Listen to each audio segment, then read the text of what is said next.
Welcome back to News 12 at 4. I am joined now by Bryan Wilson with the Conservative Men's Club. Thank you so much for being here, Bryan. Thank you for having me. You've got an event coming up called a debate. Yes. You've got some special guests coming there, too. Tell us a little bit about it. Yes, we've got the DA debate coming up on February 6th at the county courthouse downtown. Opens at 6 o'clock, or doors open at 6:30 for the public. The debate will begin at 7.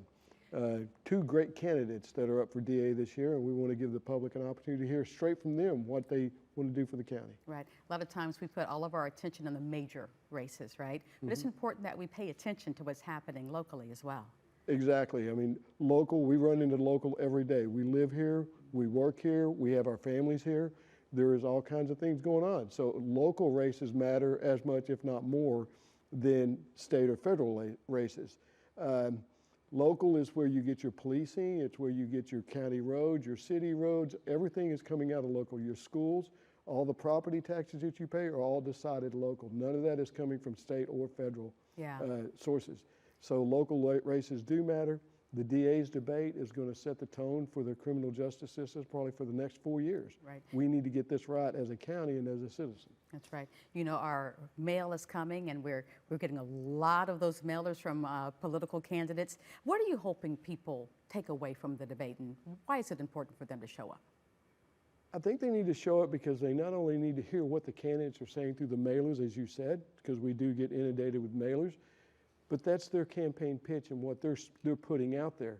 We hope to hear from the candidates what they want to do with the county's DA's office in terms of their philosophies, what their jurisprudence is, how are they going to treat crime, not only major crime, which y'all report here on the news all the time, but also what about minor crime, theft and stuff like that, because we see all over the nation that theft is causing a lot of businesses to close down, a lot of angst in the communities.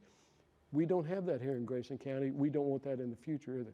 So how are we going to deal with this? And these two candidates are key to the criminal justice system. You know, we can't complain about what's happening in our communities if we don't take part in the election process to begin with. For you, what do you look for when you observe in a debate? What should a person look for? Not only what they're saying, but how they interact with the crowd. Their facial expressions. A lot of communication is nonverbal that psychologists and speech professionals tell us. So there's a lot of information being displayed just by how they interact with the question, they approach the audience, what their messaging is, and how they message. Because that is how they also are going to translate into a job. So there's all these other cues that are going on that people need to see, and showing up for a live debate with the two candidates for the Republican primary anyway, is going to be key for them to make a good decision, because this decision will last for 4 years. Right, that's right.